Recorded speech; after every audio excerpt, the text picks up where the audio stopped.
Yeah, so welcome everyone. My name is Ezra Santana. I go by any pronouns. I'm the membership coordinator here at the Community Sector Network of PI, and this is starting the course Strategic Planning 101. Really exciting. So to start with, I would like to acknowledge that Epikwe, Prince Edward Island, is located in Mi'kma'ki, the ancestral and unceded territory of the Mi'kmaq people. The Epikwe Mi'kmaq have occupied this island for over 12,000 years. We honored the treaties of peace and friendship, which recognized Mi'kmaq rights and established an ongoing relationship between nations. So thanks everyone for coming. Thank you, Vicki, so much for being here to speak with us. I would like to just introduce Vicki Bryanton to everyone. She has been a policy and program consultant since 2007 and has over 30 years of experience working with not-for-profit organizations, including charities, provincially and nationally, their boards and senior staff, as well as regulatory bodies and government departments within PEI. Her experience with not-for-profits includes board governance development, governance policy development, engagement for planning, strategic planning, program design and evaluation, operation policies and procedures, and translation of information for practical application.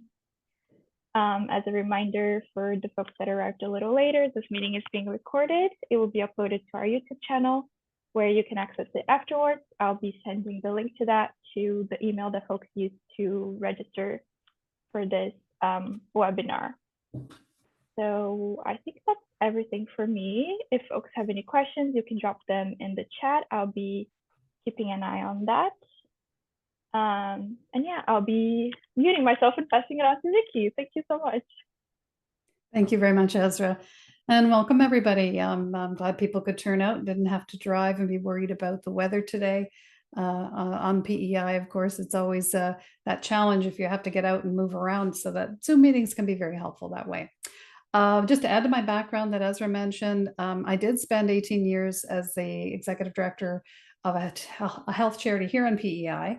So my experience with working with organizations, the fact that I was an executive director, I stepped out and became a consultant to help with all those things I needed some help with as an executive director for a not-for-profit.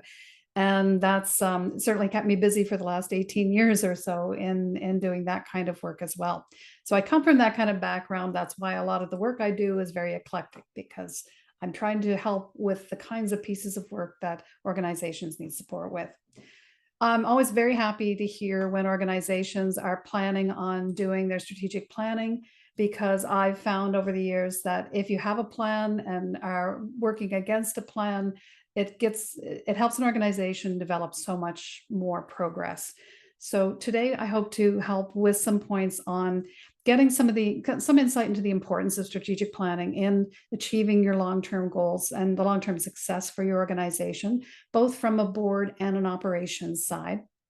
The preparation process, what I found has been the kinds of preparation organizations need to do in order to do a successful plan, and some of the foundations for action. So ideally, what is the groundwork that you want to be able to do so that you have that guidance that you want for your strategic initiatives, and making sure that you develop a plan that's actionable, that's measurable, and that is adaptable. We've found out the hard way in the last few years that there are a lot of things that we need to be flexible on if we want to successfully navigate with our not-for-profit organizations.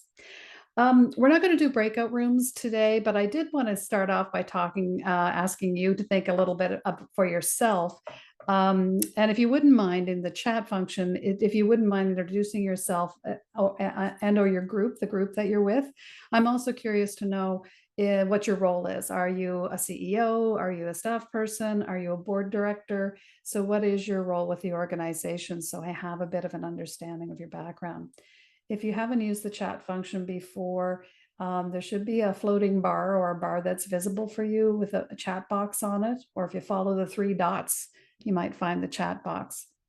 And you'll see people's chats showing up in that meeting chat box that'll pop up when you click on it and start typing. So the presentation I'm doing is meant to be for the perspectives of the CEO, the executive director, and the board directors as well. So I am going to be presenting it from that perspective. I also want you to think about a little bit, I consider strategic planning a journey. And if you consider yourself a traveler on this journey, I'm curious as to what kind of a traveler you are. So to think about when you're thinking about strategic planning, are you a navigator? Are you the one who's pulling up the Google map or the maps and giving and finding the best route to get to something and looking for the directions? Or are you like this backpacker who just kind of take a trail, and if a new trail presents itself, travel down that trail, being prepared for what might arise, but being willing to take any new trail to find out where it leads to? Or maybe you're the kind of a traveler who only stays at 5-star hotels, who likes to have everything really well planned so that you don't have to see the motions that are going on behind the scenes. All you're looking for is that satisfying experience. Because the way we travel through things is sometimes the way we hope to see a strategic plan work out for us. And thank you, everybody who's able to get some information in the chat. I'm just having a really quick look through those. Got mostly staff and EDs. Oh, there's the director. Great. Couple of directors. That's awesome. Good. Thank you, folks. You can continue to post those if you don't mind. Great. Oh, and someone's even got their mission and vision already posted. That's a starting point I like to see for people too. When it comes to strategic planning, you need to think about a lot of different perspectives about what your organization does. So you've got perspectives that are going to be your clients' perspectives, your staff's view of what's going on. And as far as they're concerned, they're focused on what's available to them, and their planning is usually short-term goals. So your frontline staff, they're focused on the action, delivering on a client-focused plan, and with both short and some longer-term goals. So the focus really is on now or this year. For your executive director, your CEO has to pull up and take a broader view of things. So they have to take into account the community that they operate within, the relationships among the staff, among the volunteers, between organizations and funders, and with program users or recipients. They also have to think about the environment they're working in, what opportunities or threats are out there for their organization, those they serve, and the resources that are available. They also have to understand and work under the rules of operations in your jurisdiction. So what is it that a not-for-profit can do with the jurisdiction you're in? Also, if you happen to be a charity, what are the charitable requirements federally, so under the Canada Revenue Agency? And depending on what type of organization you are, there may be other jurisdictional rules that your ED needs to know about and make sure the organization complies with. The other thing the CEO needs to do is to action any plans that exist. So if there is already a strategic plan or outcomes that the board has identified, then operational plans need to be strategic as well. So they have to be strategic in using the resources and planning ahead and being able to measure progress and adjusting to any of the opportunities or threats that might come along. And we need to understand too that there's a board view. The board view is supposed to be higher. It doesn't need to be sky high. It doesn't need to be so blue sky that it's not in the realm of reality as well, but they do have to look a little bit beyond their own territory.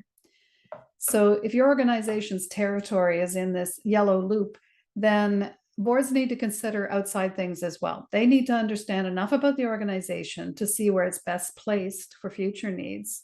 They also need to scan the environment for opportunities or threats. Your CEO or executive director is doing that all the time, but the board needs to understand them in that larger context.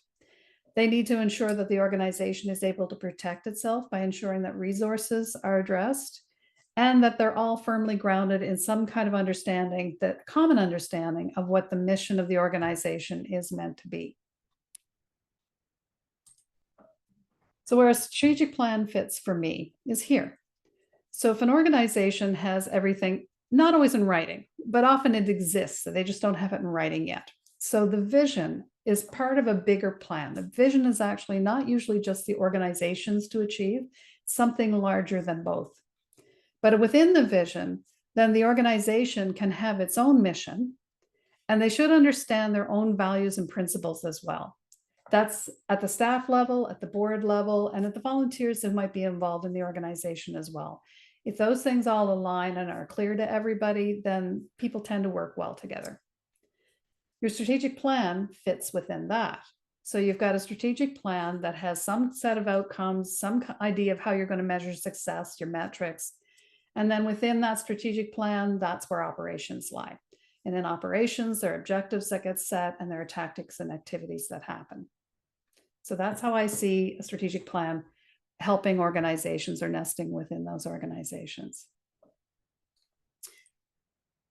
For strategic planning process, so if you're going to set a strategic plan for the organization, and when I talk about a strategic plan here, I'm really talking about the governing level plan. Operations may also have a strategic plan, and with some boards, they're involved in the operations planning, and when many, they're not. If they leave that, if they have a chief staff person, then it's the CEO or the executive director who does the operational planning. The strategic planning process means that you really need to look at where you are now as an organization, where you want to be, what do you want to see? So what are the outcomes that you want to see happen? How will you get there, which is the operations side of things, and how are we doing? Again, that's a governance role to make sure that you're doing okay. How are you going to measure success? What kind of metrics are you going to need to assure you that the progress is being made on your plan? So it is a process, and the strategic planning process does need to be informed by different things along the way. So for instance, if you work with bodies that are important to you, like clients that you serve, or sometimes it's funders as well, so that funders or partners that you have in the community or other organizations that you work with, you need information from them as well as to what they think the organization is or what they see the organization's ability to do in terms of reaching that vision or mission work that you have.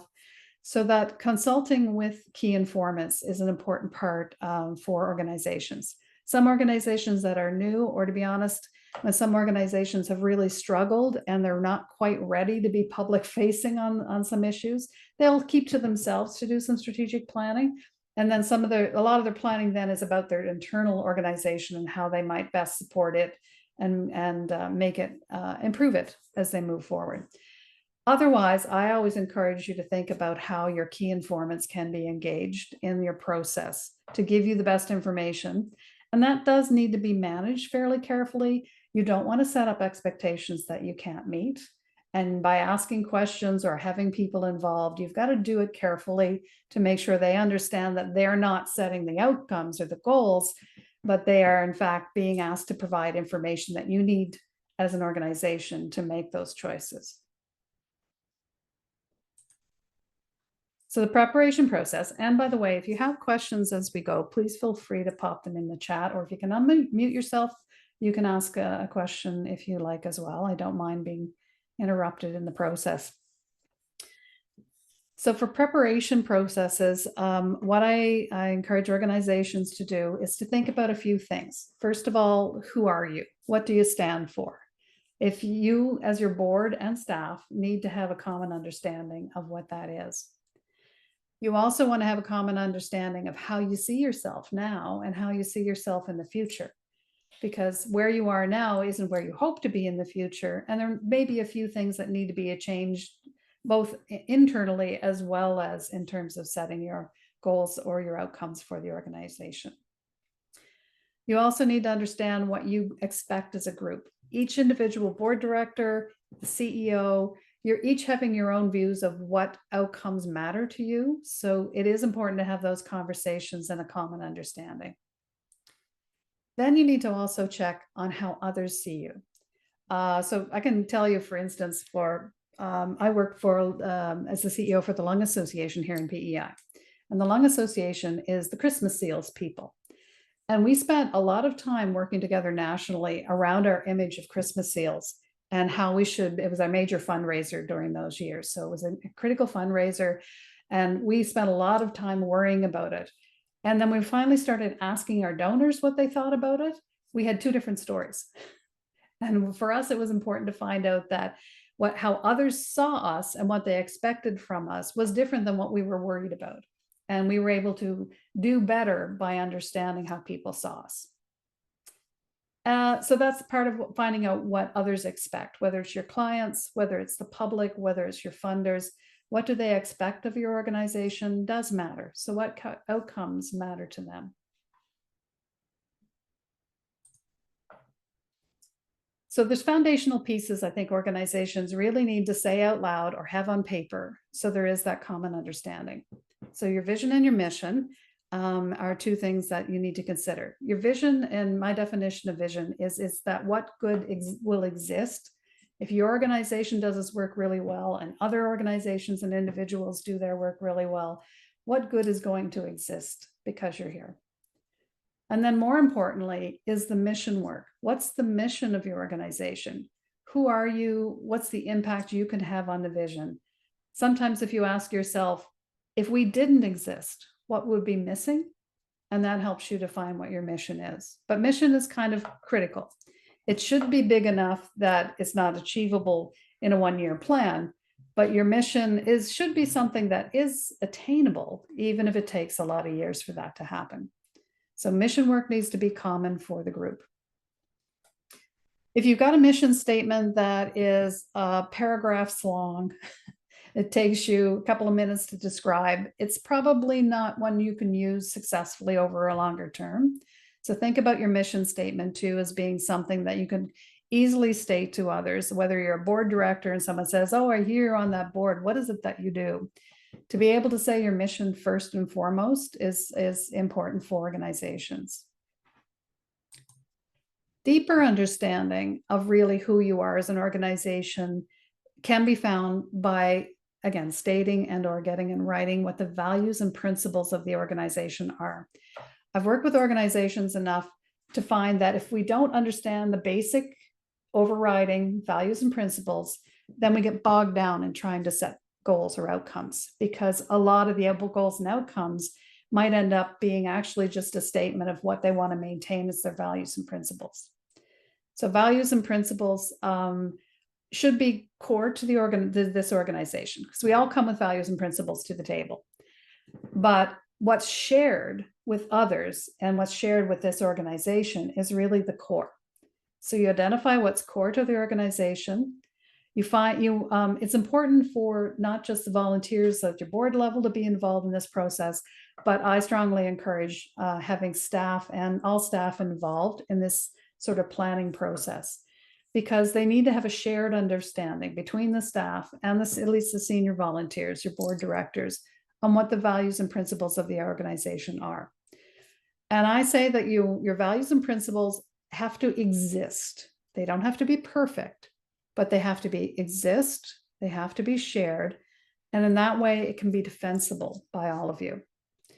So sometimes in an exercise in identifying values and principles, an organization might have a list of several, but in conversation, they realize that although people would feel that they would like it to be a value or principle of the organization, the staff quickly points out to them that, well, if you say confidentiality is critical, it's a core value that we have, then I have to tell you that it's going to be problematic in implementing, because this is how we do the job. So those kind of discussions need to happen both on this with the staff and senior volunteers together to ensure that they are shared. And the defensible by all, I encourage organizations that if you have stated values and principles on your webpage or what you state publicly, that they should be as defensible as any goal or outcome that you have. So if someone wants to challenge you, if you say that you're inclusive, then you better be careful about how you describe what inclusive means to you as an organization, because you should be able to defend that easily. So if someone challenges you on being inclusive, then you have a clear understanding of what you mean by inclusive, and the fact that you live it daily means it's defensible. So is that kind of clear to everybody, that values and principles have a place? They're sometimes confused with outcomes or goals, and they shouldn't be aspirational. So if you need work on something, don't leave it in your values and principles. That becomes an outcome or a goal. But so that you want to be clear on what your values and principles are to start. The other thing that organizations sometimes don't recognize is that your governing model makes a difference as well. So for those of you who are here today, I want you to think about what kind of governance model are you? So do you already know what kind of governing model you have? So I'll describe these just really quickly. So the bottom lower left green corner, the founders and operational boards, those are ones where the directors put in lots of time. There's usually no staff. Their focus is on creating the organization. Their planning is day to day. And they do fundraising. It could be events or single source funding. But that's usually founding and operational boards. The volunteers are the work of the organization. When it comes to working or collective boards, the directors, and there's limited staff, and they tend to work together. So the staff may have as much say in the planning as the board does, but the board's still involved in the planning. The focus is still on operations primarily, and planning might be more month to month. Fundraising could include events. It could include receiving grants as the organization gets more organized. Staff is still limited, often by skills or the number and time, like it might be part-time or only seasonal. And that's often as a result of just not having the funds to do anything different. If you're a results-based board, directors do set clear direction and their focus is more on governance. So their planning is longer range, the board's planning is longer range, more strategic, and fundraising could include the same things, events, grants, and individual donations. Staffing for results-based boards, you have your essential staff. So you should have a chief staff officer, whether CEO or executive director, and others who may be specialized in some of the work that they do. And the policy governance or governing by policy board, the directors are usually have more policy skills. They focus on good governance and ultimate outcomes. The fundraising is not usually involving the board at all, and it can even be institutionalized. Staff, you have all your essential staff and you have specialized staff too. So usually at that level, you've got people who are like you might have funds development staff as well as your chief staff person and the people who run what the organization is about. What I found in working with organizations here in PEI and some national and regional ones too, is that there's probably not pure forms of any of these governance models. They are more likely some form of a hybrid. And the hybrid, like how they function differently, is often about how they addressed operations. So if I just quickly pull out operations for these different kinds of boards. So again, if you're a founders board, all operations are by the board.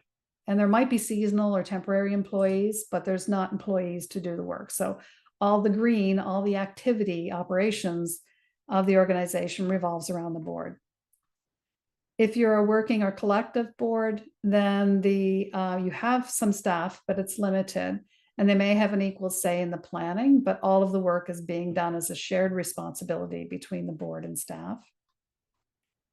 If you're more results-based, then the board is influencing more things around policy and direction, and operationally, it's under the control of a CEO or executive director. So it's viewed as a partnership between the CEO and the board, and to get operations done, but operations are happening around the CEO and the staff that are under the CEO. And if you're governing by policy or have a policy governance board, once again, the board is usually a director who's focused more on making sure the organization is doing legally what it's supposed to be doing, that it has a it's achieving strategic outcomes. But the work of the organization is definitely done around the CEO and the staff. So even with fundraising. So where fundraising falls sometimes can help it makes an organization hybrid. So in some organizations, your board is expected to do fundraising of some description. And if it is, it sometimes pulls boards back into some kind of operational function. So in general, if you have your governing structure, as you go in one direction, you might be boards are more hands-on or hands-off. And as you go up on the squares, you'll see that it moves from being tactics and operational in the board's hands to moving up to the board being more strategic. So once again, if you don't mind using the chat function, if you could tell us what type of governance model does your organization have? I'm also interested in knowing if you have a strategic plan already. And these next two pieces you don't have to write in the chat, but I want you to think about these things as we go along. So what are the best parts of any plan you've had in the past, and what was problematic with implementing your plan? So just give people a couple of minutes just to write that in if you don't mind.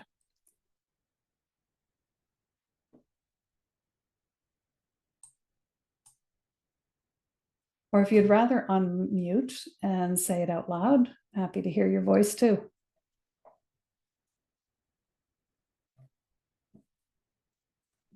And if you're unsure what the governing model is, that's okay.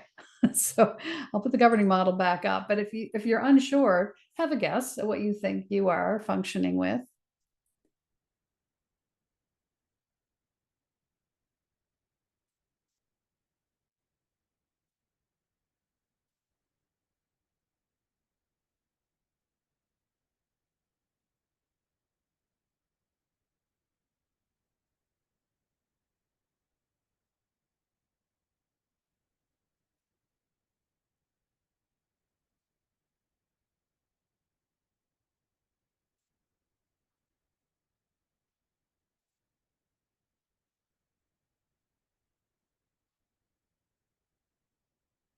So it does look like we have a bit of a mix of governing by policy or policy governance. We have some working and collective boards.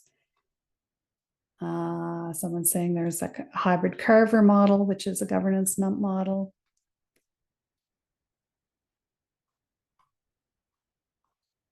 So you can see there are different kinds of governing models. And for organizations, sometimes they're in transition. So if you've been a founders board for a while and you want to move to another level, it can be difficult. If it doesn't, usually as an organization grows, these things fluidly sort of start to happen, that you realize the model you're working with is not successful anymore.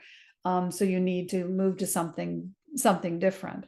And you really need to plan for that as well. So as a board, if you're going through that kind of a transition, if you realize, for instance, that, yeah, we used to just do everything together and have an agreement, we go ahead and do it, but now we're getting kind of big and we're busy, and so we're losing track of who's supposed to be doing what, and new people are doing things, but they don't understand where we came from, so they're not really doing it well, but we don't have anything in writing, so we feel bad about that. So you can be transitioning to another level where you need to catch up structurally as an organization, and that should be part of your strategic planning too, to make that happen. Often organizations are reluctant to share that kind of change with the public, that they think, oh, we can't tell people we're kind of struggling here. We can't tell people we're not where we want to be. In fact, if you are in a place where you do need to transition, or you are spending time and our energy and resources doing that, that's a good thing to tell organizations, including funders. Sometimes people think, oh, the government doesn't want to know, we're a little unstable right now. Well, the government probably already knows. So it's PEI especially. So they may know you're struggling with something, but to say in your strategic plan that you're going to improve and fix things actually helps organizations with things like that. Ezra, did you have some comment or question? We have a question in the chat. What would be the most logical way to transition from founders to results phase? A strategic plan helps with that. So if you actually focus on your planning, strategic, especially if you have a facilitator who can help you through the process, is moving that foundation from a founders board to, say, a working board, or organizations who've actually been around for a while. They sometimes jump right over to the fact that, well, we already have the funding to hire an executive director, so you don't have to sort of go through what might look like a pathway. You might be able to skip over. So if you you think your organization needs to shift its governing model, that becomes the question then of a strategic plan can help you move forward with that, or to actually focus with your board on your governing model, to say, to identify if you're struggling with something, what is it that you can do structurally to make things work more smoothly or better. Does that answer the question?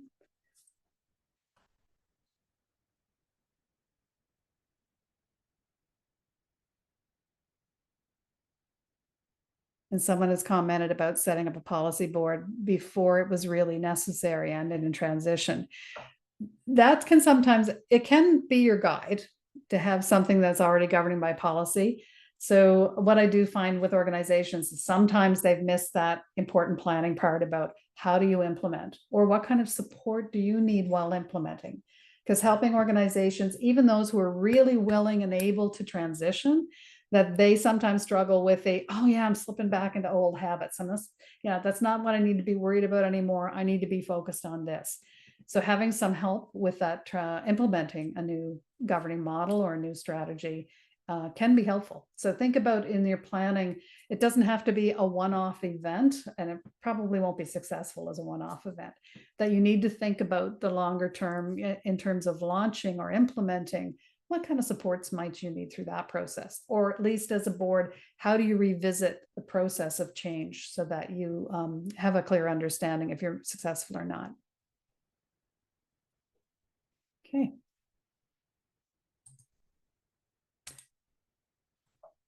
So the common strategic planning mistakes I've seen are things I just want to highlight, not to depress anybody, but just to help you identify that there are ways, if you know they're common mistakes, how can you avoid them the best that you can? So one of the first ones I always see is that people sometimes overlook their own strengths and opportunities. They're focused on the negativity. They're focused on what are the obstacles, what are the barriers, what are the threats to our organization, when really you need to understand and look and focus on what the current strengths are and what your opportunities are. So for organizations, I say that you need to look at your current strengths as a board and staff together, identify what all the strengths of your organization are, identify what you think are opportunities for your organization, and then ask outsiders what they think your strengths are and what your opportunities are. Because that can help you either identify things you didn't know about, or it strengthens the fact that, yes, it's not just us thinking we're good at this, others see it as well. Or they might identify a strength that you didn't think, you just thought, well, isn't everybody like that? So identifying your current strengths and opportunities is a big step for organizations in their planning. The second area that I see that problems occur in is if they don't plan to involve their key informants. Now, sometimes there's good reason. If there's been real internal struggle or strife, you probably don't want to share that with external bodies at the moment. But failing to involve key informants, such as your staff, your funders, volunteers, the beneficiaries of who you do things like why you exist, and even potential partners, even if they're not currently partners with you as a funding partner or an implementation partner, potential partners can give you insight into your organization and give you information that can be really helpful, and not only developing your strategic plan, but on implementing it afterwards. So by engaging these groups, not only are you pulling in information that you can use, but it is a really good opportunity for these key people to see you in a new light. And I've had that happen time and time again when I've done a joint planning session with boards and staff and some key informants, that they learn things about each other that they never knew before. And they are impressed with what they see about the organization. Even I've heard comments about them being impressed that they're doing this planning process, or that outsiders are impressed that they were asked to be involved. So don't downplay that area of having information from key informants, but be really clear when you're planning to get key informants involved, that there's a clear understanding of what you're asking them and why you're asking them, because you don't want to set up unnecessary expectations. So you don't want to think that you don't want them to think that they're coming to set goals for you, and when in fact what you need them to do is to inform you so that you can set goals.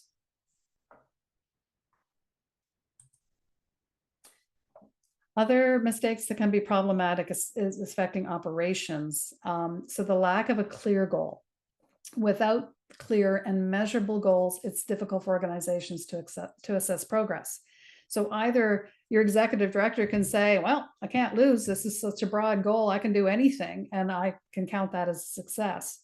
And it can have the opposite effect, that if without the goal being very clear, The board directors might say, well, that's not what I meant. That's not what I meant when we set that goal. And another might say, well, it's exactly what I meant. So your goals have to be clear enough that it can be, that progress or achievement can be measured.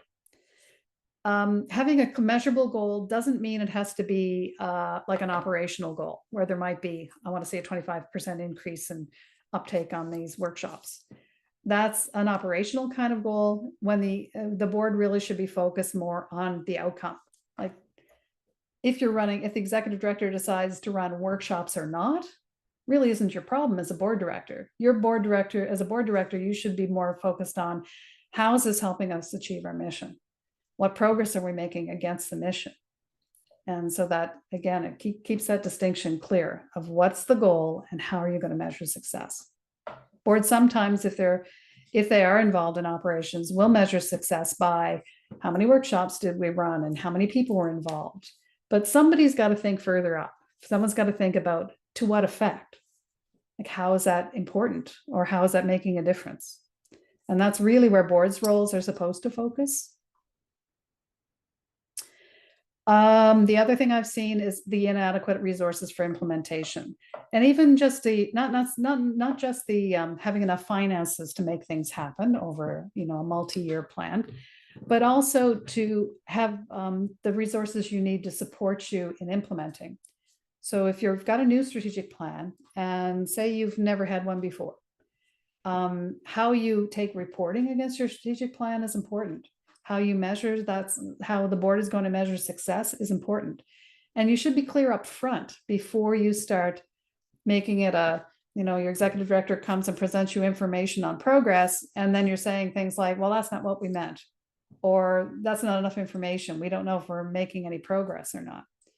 So implementing is about, on the operational side, determining, can this be operationalized or not? Because sometimes the outcomes or goals are well beyond your capacity to reach them. So your executive director's involvement is more about, how can we operationalize this over a multi-year plan? Understanding we can't do everything in 1 year. We can't even start everything in year one. So maybe the executive director can think further ahead and think, well, I know we can get this sort of accomplished in a year. I'm not going to be able to start that goal until year 2, and we're going to have to do a lot of background research. So we won't even hit the ground running with that one until year 3.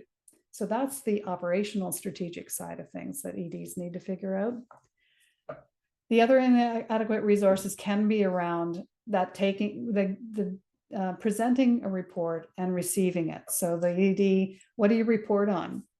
If you're reporting on, we had 7 workshops and 100 people attended all 7 workshops, those are measurements, but whether or not they help the board determine whether you're making progress or not as an organization towards your mission is really what the board needs to hear about.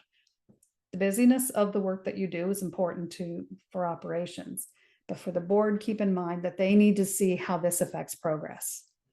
So that the measurement they might want to see is around things like, have we changed people's ability to access our programs? Are people using anything they've learned from our organization to make change in their lives? So those measures of success have to be clear between both the staff side and the board side. And the operational flexibility can be missing in some cases. Sometimes boards are really directive about their goals and exactly how it's going to be achieved, like they're well into operations and how it's supposed to be achieved, when your executive director might be faced or might have knowledge of opportunities or obstacles that are going to mean that it can't happen right now. You might have a really good mission and an important thing to be done, but if the world around you is not ready for this at the moment, you might have to hold off and wait till timing is better. Or what tends to happen sometimes is an opportunity comes up. And if your plan or if your ED is not given the flexibility to be able to say, oh, okay, that's available now, wasn't expecting that, but oh my goodness, we could so achieve this goal, this outcome we want by going after that now, when I wasn't planning on doing that for another year or 2. So letting operationally them have the flexibility, while keeping the board informed and up to date, of course, but always having that flexibility that you can take advantage of opportunities can help organizations through struggles. And the implementation mistakes I've seen that sometimes have organizations just throw their strategic plans out is that poor implementation and communication. So implementing it is that you've got a plan to implement, not just on the operations side, but the board needs to do their planning too. How are we going to take reports? How are we measuring progress? Is that working for us? Because sometimes you think a measure of success is going to work, but when you start getting the reports, you realize, that's not telling us anything. So you can adjust how you're measuring success over time. Communication is kind of critical too. I always encourage organizations, tell people about your new plan, like tell them what your outcomes are, because you can attract new people to you. And also you need to be clear on how you're measuring success. And finally, neglecting those measures of success and evaluation. If you don't know how you're doing, you don't know if you're making progress or not. So you do have to measure that success, and shouldn't just be about outcomes. It should, or like the final product. You wanted to have some measures that are about how you're getting along in that whole road, that progress road. So if you happen to be an organization, might be an example, the outcome might be that you have more space to have more people involved in your programs. Well, that could be a 5 or 6 year plan because you need to actually build a new space. So that you don't want to wait until the very end of the whole process in order to determine whether you're successful or not. Success could be measured in pieces that would affect the organization in a big way, for example. So do you have like a building plan? So, and do you have a plan to fund the building of the project? So those are markers along the way that would show you're making success. And for evaluation of the success of the organization is a big part of evaluation of your executive directors, your chief staff persons. So having that evaluation component is actually a reflection on how well your executive director might be doing. So as EDs, you want to be really careful that the measures of success make sense to you, because if that's going to be how you are partly being measured on your success as an executive director, you want to make sure it's something that can be achieved.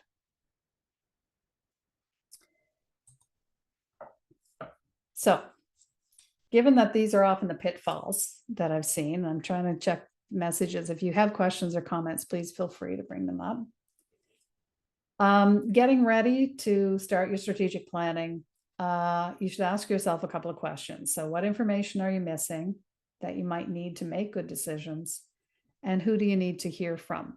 So those are the sort of the big questions for boards to think about, is what information do I need to have in order to make good choices in terms of outcomes or goals? And also, who would I want to hear from to inform us and before we set a goal? Information you might need is, again, recognizing the strengths and the resources within your organization, having a good understanding about that. So what assets do you have, and what is it that you do well already? The other thing you might need is to assess opportunities that exist for your organization. So within, what kind of capacity or skills do you already have that you can build upon? And from outside, what are some of the needs that your organization might be able to meet? What kind of funding might be available? What kind of partnerships might be available for your organization? Another area of information could be, what is it that you aspire to be? Or what do others need you to be? Always staying within your mission work, but what is it that is the need that is there now? And what do you aspire to as an organization?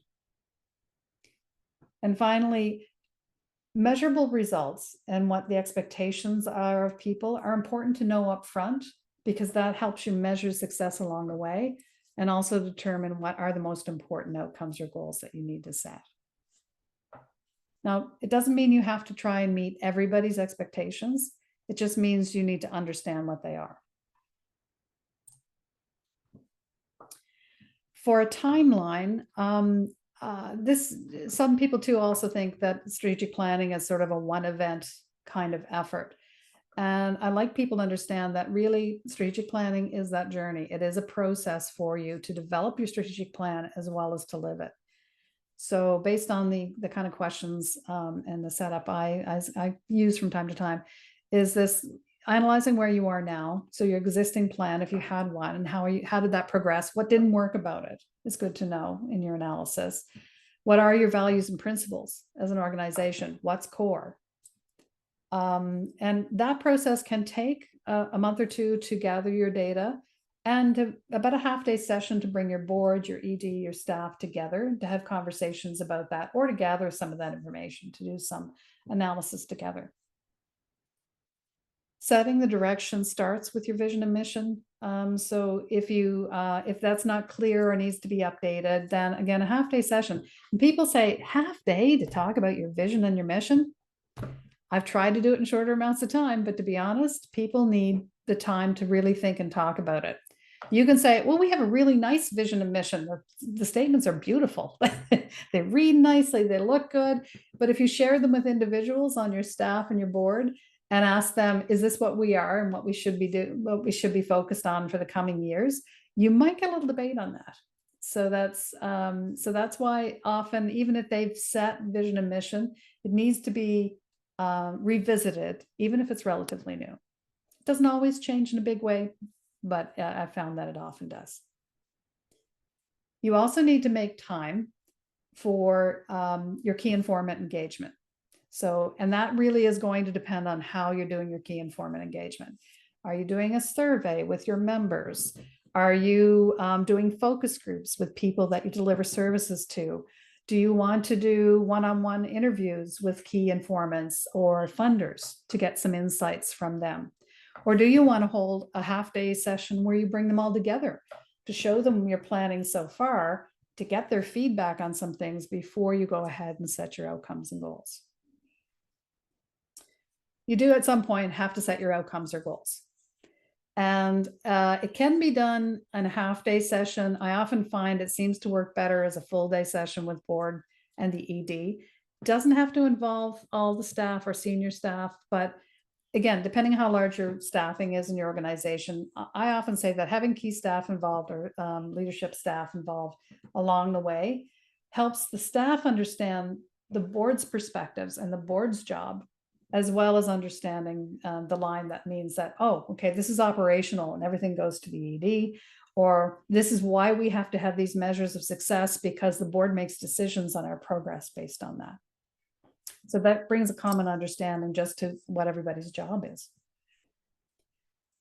After you have your outcomes and often there's key tactics, especially if boards are transitioning, that they'll have in their mind operational pieces that they really don't want to see go or that they think really need to happen. So those key tactics can be discussed at a strategic planning session, as long as everybody's clear on whose job it is to implement and who gets to make the final decision about those key tactics.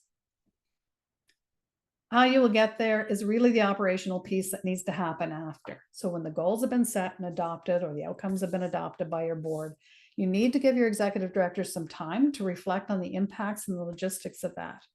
So they need some time to develop even their first year's plan around how they're going to address the new strategic plan, because they'll often have to do things like, well, under a new strategic plan, this program we've been operating is really not a priority, but I can't just shut it off today.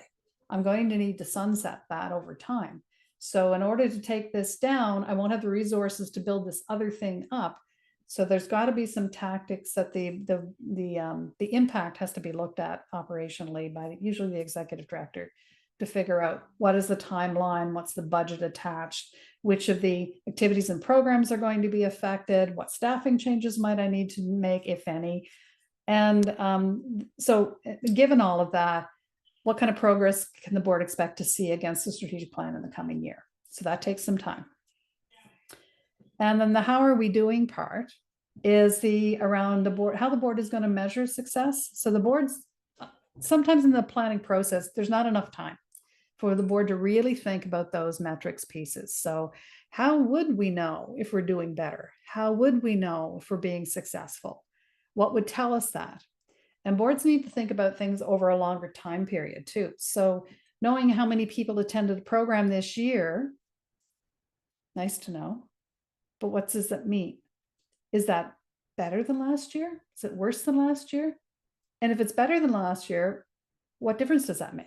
So the board needs to think about how it would measure success and come to some agreement on that for some key measures on around every strategic outcome so that they can agree that this is how we'll measure change or success. With all of this is the cost consideration. So when you're doing this, you need to consider the resources that are going to be brought into play, whether you hire someone like me, or whether you have internal staff who can do it, or whether you have board directors who have some skills. It's still resources being spent on getting these things done. So consider the implications of your environmental scanning. How are you going to get your information? Is it going to be include, like, do you need a session to draw all this information out of people? The sessions that you have to come agreements on things. Who's going to run that? Who's going to set it up? Who's going to facilitate the day or the sessions so that everybody has a chance to participate fully and have their say? So you do mean the foundations piece I see as one piece. The vision, the mission, the values and principles have to be strong. The key informant engagement, like who you're going to ask to give you information, how are you going to do that? The outcomes and goals development session, and finally the measures of success session, or at least getting started on how you would measure success. Then you've got to consider the costs of implementing support. Does your ED need support to develop the implementation plan? What about the reporting structures? How is that going to work? And do you need your ED needs some time to figure that out? Executive directors, in case you didn't know, are not unicorns. They're not magical. They sometimes appear to be, because I know I've seen them do some amazing things, but they're not magical unicorns. So sometimes they need resources so that they can do things in a new way, especially if you're changing your board structure as part of your strategic plan, your governing structure. And the implementation support for the board. Don't forget to support your boards. They need to further develop and test the measures of success. They need to get used to receiving reports and responding to those reports. You don't, if your model of governance is changing, especially, you don't want people sliding back into the old way of doing things just because they're uncomfortable. And every single group going through change will hit one of those walls. It's too hard. It's too hard. I like the other way because it was easier. And now when groups are starting to grumble about things being too hard, I often get excited because I know, oh, this is the last hurdle we need to get over. We just need to help them over that part, and then they'll be rolling along. But everybody seems to hit that wall where doing the new things gets to be hard because you're learning new ways of doing it. But those are the cost considerations. Someone's made the comment that this is a big piece of work, and it can be. And that's why I do recommend that organizations try to sort of do this work over time a little bit. If you're under pressure for whatever reason to get the process rolling more quickly, I would suggest that you want to get some facilitation, some support in order to make that happen. Because it can happen. Don't expect your executive directors to do this off the corner of their desk in a full way. Like, make sure that as a board, you understand there are resources that need to be spent. For executive directors and boards who think, well, we can't afford to do this much, the costs of being involved in it, you might be surprised at some of the resources that exist. Your funders, for instance, if you've got government funders in particular, and you are wanting to do some work on strategic planning, on becoming a better organization to deliver on the things that they want to see you deliver, then they can find resources for you sometimes to help you with the planning process. Don't be afraid to ask. It doesn't make you look weak. It makes you look forward thinking, and that you have some strength as an organization to take the time and do that. But even if you don't have the resources, you don't have a funder you can even seek out, strategic planning is still worth it for even founding organizations to take some time to talk about these things. And try not to skip over your foundations pieces. Make sure you're clear on your mission, your values and principles first, and then setting up some kind of, even just setting some outcomes or goals that are achievable within a 2-year to 3-year time frame. Otherwise, if you've got staff, if you've got a bigger, like things that are rolling out year over year, then look to create a strategic plan that's 3 to 5 years in scope. People sometimes say, well, it's a lot of time and effort. Maybe we should set a 10-year plan. 10-year plans are never 10 years. You just lose track at about year 4 or 5. So I encourage you to think in a 3-year time span, because that's still within the grasp of most of us to think about 3 years. And reality is that most of your outcomes, some of them are going to drift over into 4 and 5 years, just because our dreams for our organizations tend to be big. And things come and go and may be helpful or may get in the way, but that's going to adjust that timeline. So that's it for me in terms of presentation information. But I did want to handle questions if I can help you find an answer to something. If someone wanted to unmute and ask a question, or if you want to put something in the chat. I'm just going back through some of them now just to make sure I have missed something here.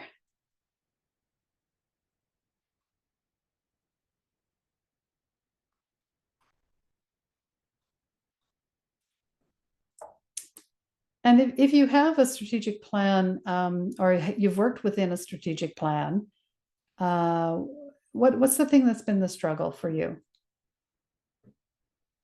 What's the most logical way to get operational funding is a question. That kind of depends on the organization. For operational funding, if you're a nonprofit who's a charity, then charities have the strength to be able to give charitable receipts. So literally, you can ask individuals for donations. They get a tax benefit based on that. As a charity, you have access to grants that are only available to charitable organizations. Often they'll say they don't cover operational costs. They do. They just have to. Often it's the funding is about achieving some outcome. And you, in proposing that you'll achieve that outcome, build in the costs for operations as part of that. Not-for-profits, some of the grants are available to not-for-profit organizations. They don't have to be charitable to receive them, but often those not-for-profits do need to be incorporated. So if you're not incorporated as a not-for-profit, might be part of your strategic planning to become incorporated, so you have access to some of those funds. And operationally, again, sometimes it's about partnerships. So if you know there's a need in the community and you start talking to others about the need in your community, you can either work together, so you might be able to share some functions that operationally, or you might find out that this other organization does have funds, it just doesn't have the resources, time, and energy to get something accomplished. So you may be able to partner on some of that work. So I'm not sure if that's helpful with the operational funding question, but please ask more if not.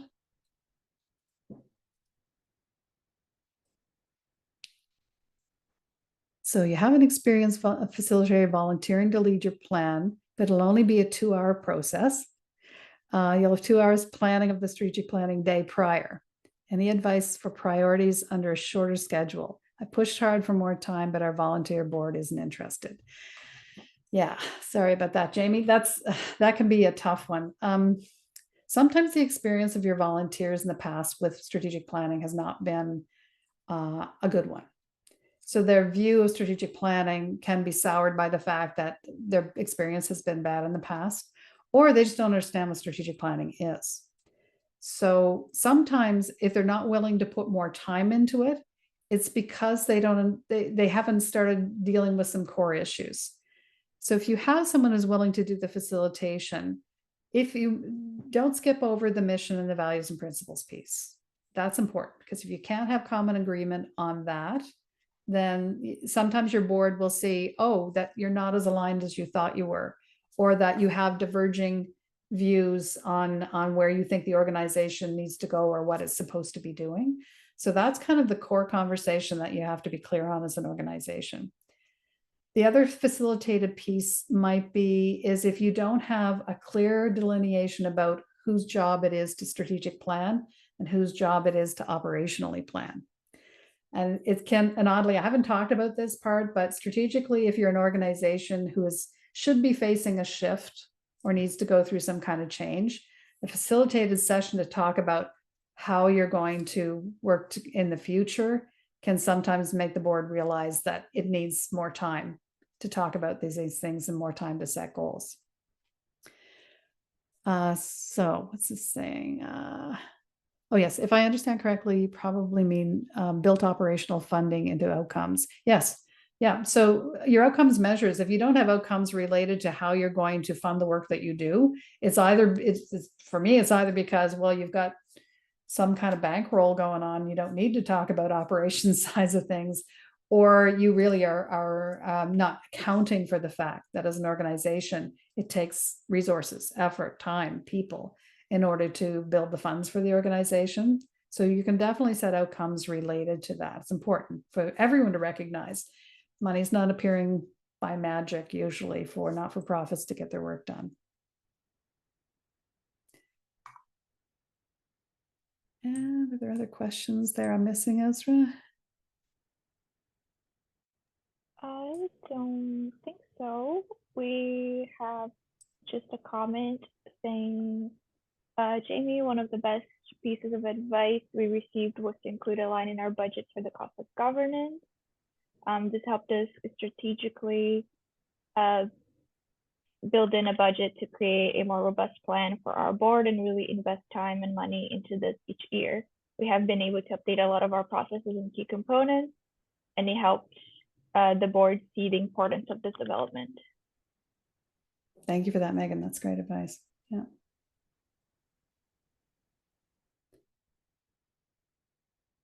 So someone said last time many members said they struggled with fundraising and getting volunteers, hence my question about operational costs. Yeah, so that again, depending on what kind of board you have, if you've got a board who's involved in the fundraising, that can be a real struggle. And maybe you need your board involved in fundraising in order to get at the stage your organization is at. It's probably a question I can't answer sort of in this kind of a session. It really depends on so many factors as to what might be the best focus. Sometimes boards are in, like they become reluctant to be involved in organizations, volunteers, because they don't want to do fundraising. They would be all in for your board work if they didn't have to commit to being involved in fundraising themselves. So having that conversation with the board about what are the expectations of board directors with your organization. You might be able to start peeling away things like, you know what, the board doesn't want to be involved in fundraising anymore. And they want to be more strategic in their thinking about things, or they might want to be just more out talking about the organization. But they need, and having that admission on your board level then helps them realize we need to spend resources then, or allow resources to be spent on the fact that we need to develop funds in a new way. And once again, don't forget about trying to reach out to things like government funders, or there are some other funding programs. I'm just not familiar with what's current to help organizations develop as an organization, to help nonprofits become better. There are sometimes some funds available to support governance side of things.